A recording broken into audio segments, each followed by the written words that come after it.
May appointment ako kay Director. Ay, nasa executive po. Executive Committee. Opo. Meeting. Well, sir. Go ahead, sir.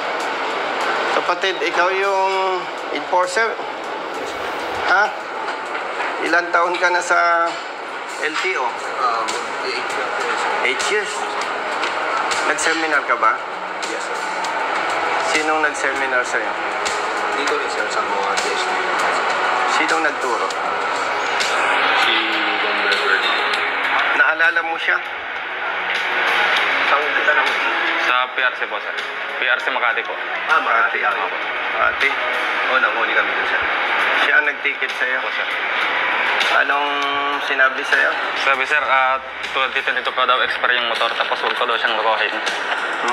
Huwag ko daw siyang lokohin, sir, kasi nagpapaliwanag ako ng timeline, sir. Magpapaliwanag ka? Oo, sir. Ayaw akong pahingan, sir, eh. Tapos huwag ko daw siyang lokohin at turuan. Ang Ay, tinitignan sige, niya, yung ano, sir, yung model, binilugan niya. Yan. Binilugan niya, no? Talagang may ebidensya ka, ha? At saka hindi ka pwedeng magsinungaling sa akin, eh. Oo, sir. Kasi didibdibak kita, eh. No? Di, tapos yung pinapaliwanag ko, sir, ito po. Tapos hawak Yung mamaya pagdating ni Director, para si Director at saka yung adjudication ang mamamagitan, no? Tingnan mo nga kung nandyan yung team leader mo. Pag nandyan, swerte ka. Siya ang sasabunin ko, eh. Hello, sir. Director, good afternoon. Nabala kita, ha? Yes, sir. Si Ma'am Beverly, Wala. Ay, Wala? Si Beverly. nakalib. Nakalip? Sino adjudicator natin, Director? Si Director Baltasar. Nandyan? Ano ko siya? Sigurado kang pamilyar siya sa rehistro? Registration? Huwag mo siyang iharap, kung hindi siya pamilyar, magkakahiyaan tayo. Baka si ano na lang.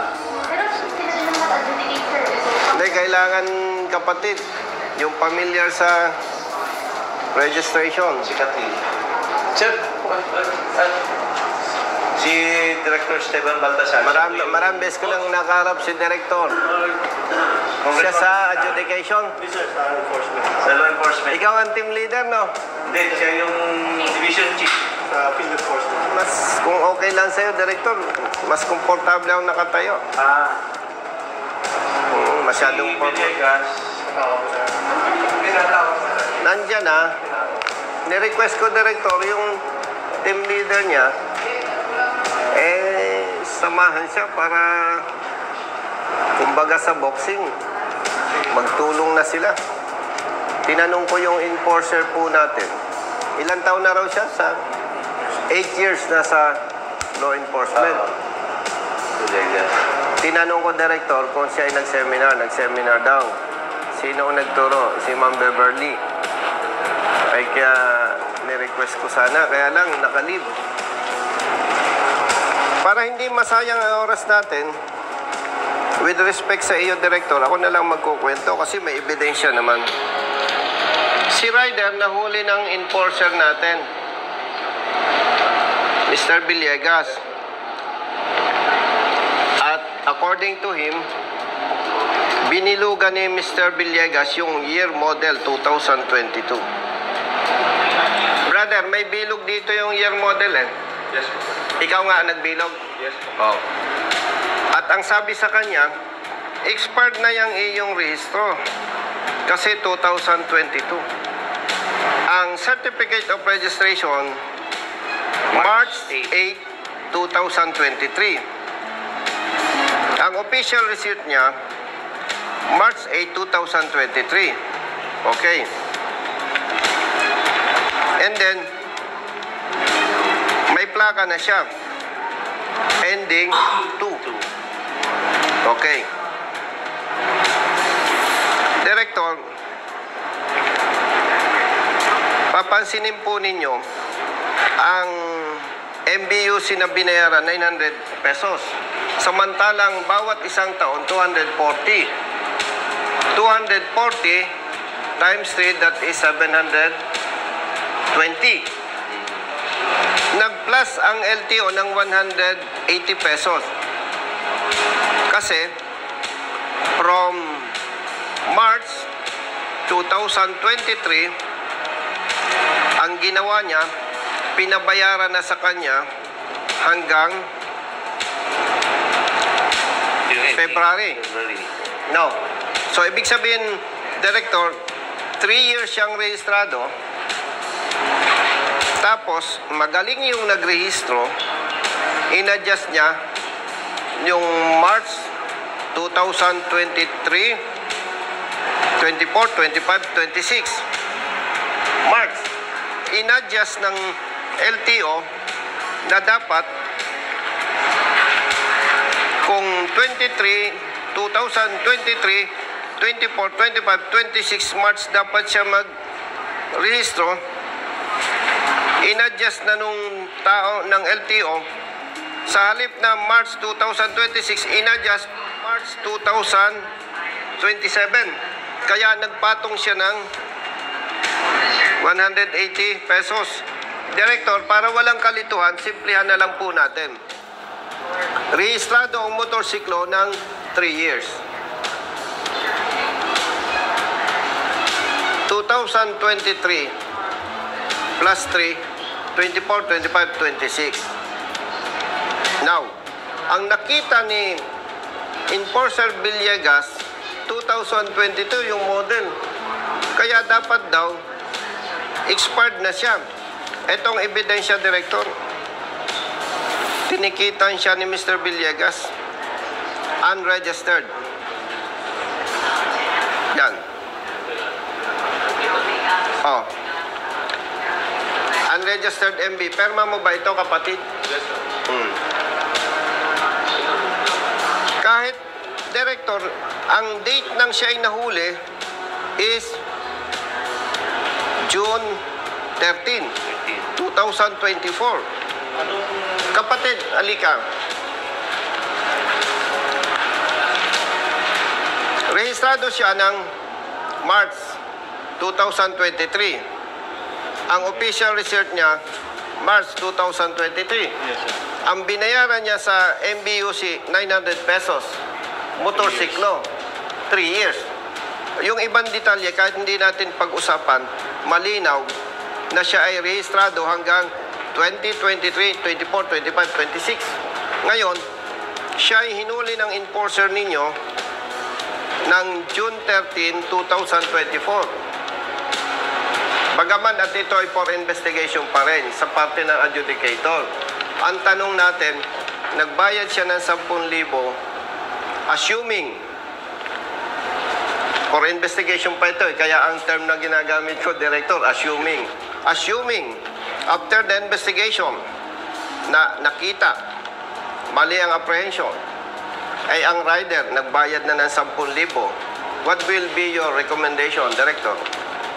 Why did you admit the violation of terms if you are not guilty of the offense? Bakit niya binayaran? Siyempre, mas marunong ako sa kanya.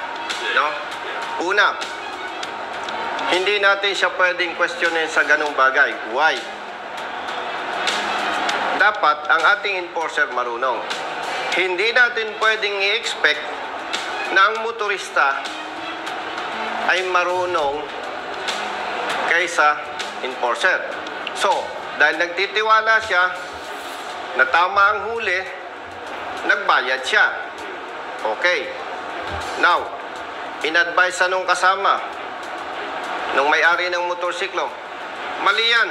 Tumawag ka kay Congressman Busita. So, we evaluated the documents. Uy, mali nga. Huwag nating ipasa yung bola, Director, sa motorista.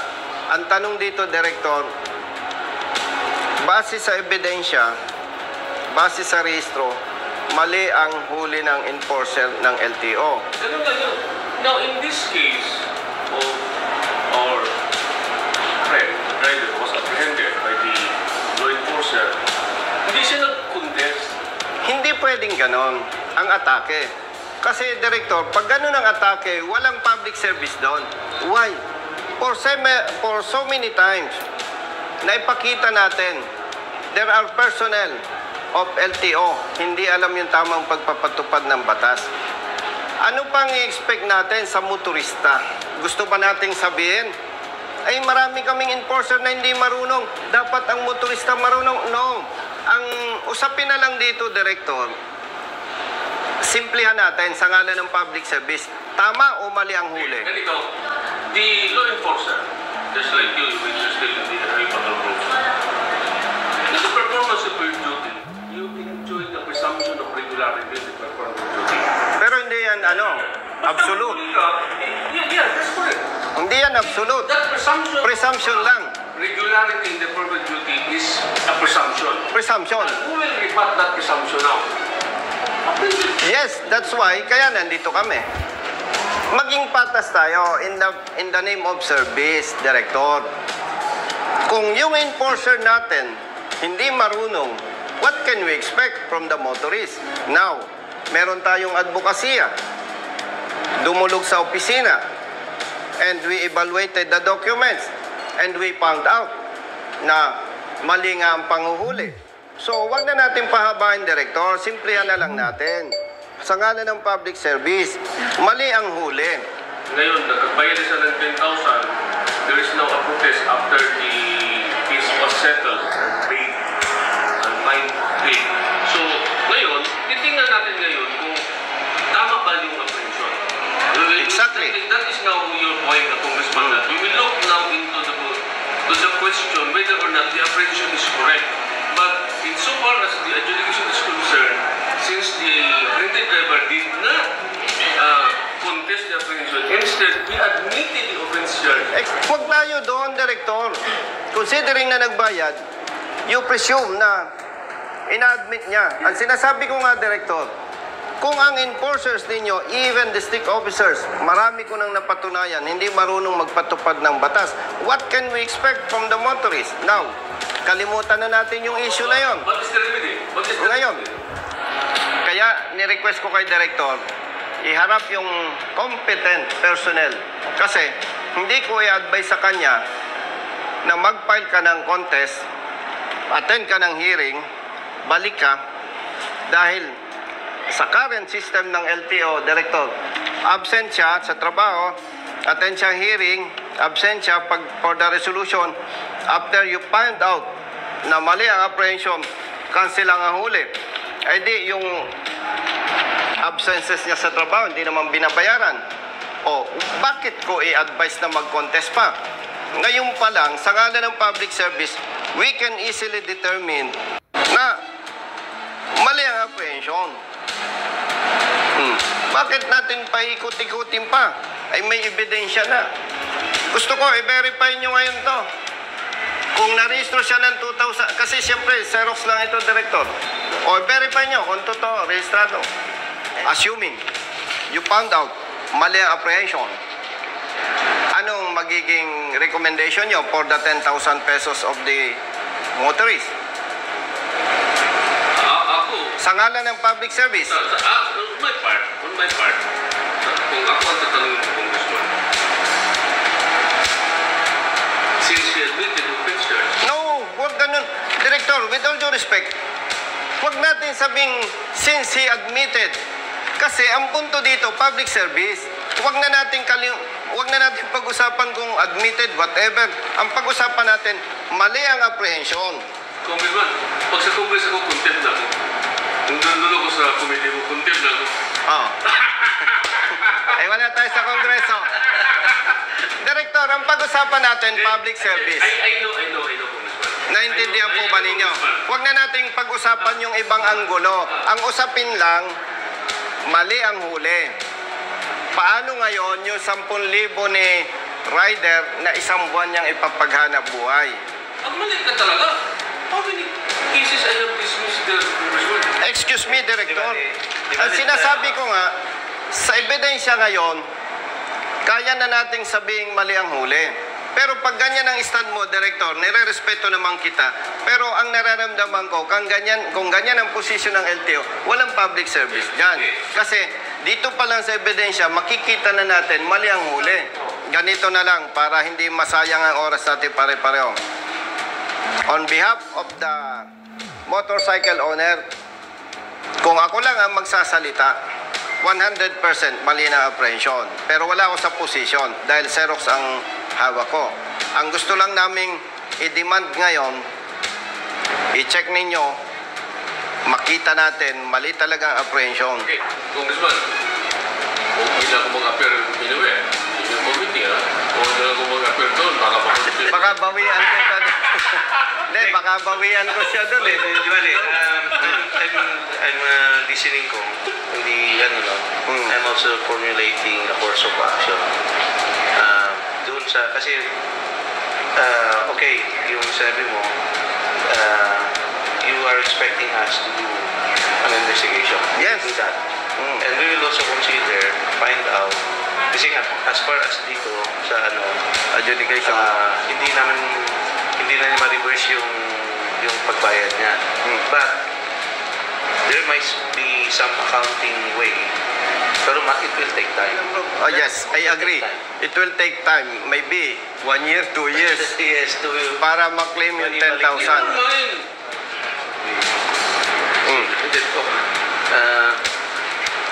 So, Anong verification result? 3 years. Oh, 3 years. Hindi siya March or August. Okay. Oh. So 3 years siya.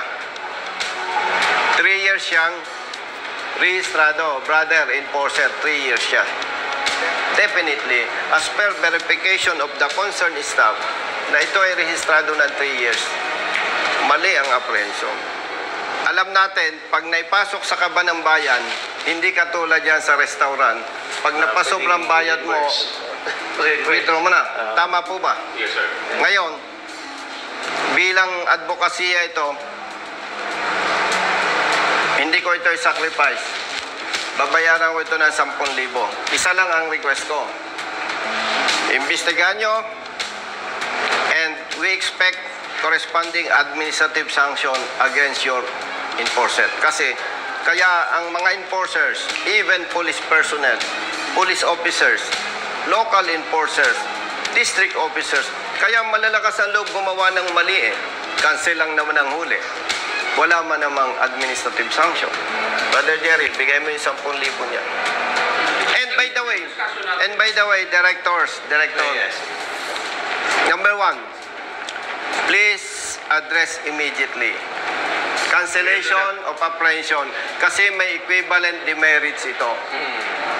And hindi siya makakwalify for 10 years validity ng lisensya. I-ano natin to.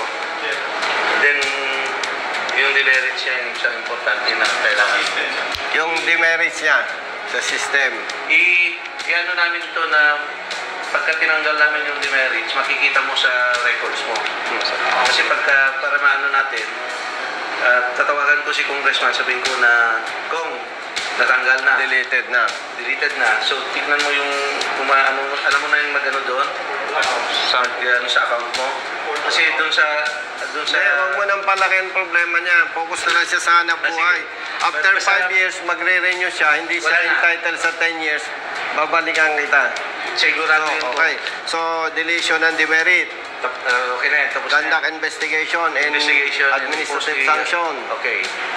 Yung 10,000 Yung 10,000 nun, how to follow later. Yes. Okay na tayo. Okay ko.